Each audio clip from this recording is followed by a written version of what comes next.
One of the prominent messages for us today from the story of the golden calf is an adage that I like to think of as faith and trust take time and energy to develop.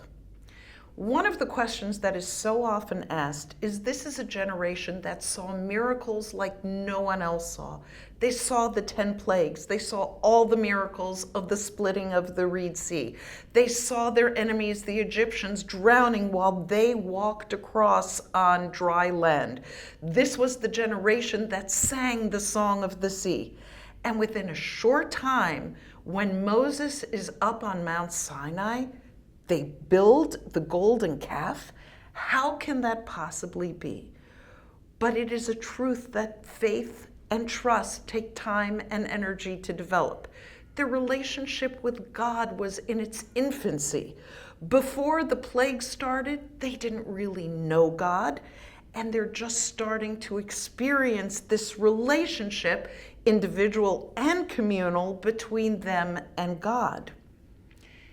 And therefore it was fragile. And therefore, when their leader, inspirer, Rebbe, if you will, disappears in their perception, that faith and trust is not strong enough to survive on its own. And they turn back to their previous practice of, we need something physical to worship that will save us. As they go further through their escapades in the wilderness, and as they enter the land, you can actually see this faith and trust growing year by year, episode by episode. Doesn't mean that faith and trust are not always fragile. No matter how long we've known someone, one breach of faith, one lack of trust, you need to rebuild the entire relationship. But certainly it takes time to build it from the bottom up. And this means both our relationship with other human beings, and it also means our relationship with God. We need to be in constant and consistent relationship with God to build up faith and trust that keep us on solid ground rather than shifting sands. So what does this mean for a crisis of faith? There are different manifestations of a crisis of faith. So I've had people come to me and say to me, I am so angry at God, I don't want to pray anymore. And I say to them, you know what? It's okay to be angry at God. When you're in a relationship with someone, sometimes you're going to be angry at them.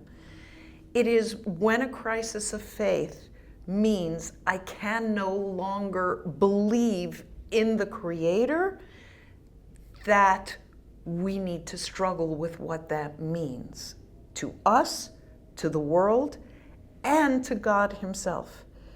Because not only are we in relationship with God, God is in relationship with us.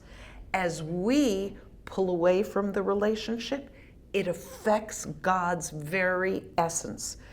As the rabbis in the Talmud say, we are partners in the recreation of the world each and every day. And if we pull away from partnering with God because of this crisis of faith, it affects the world and it affects God. That's an incredible idea, that we as humans have the power to affect God, and we do. But being angry at God, when we're angry at someone in our lives, we get over it. You're angry at God, you'll get over it, knowing that God always has your back, always and forever. If you like that video, hit the subscribe button and notification bell below for hours of the best Jewish content online.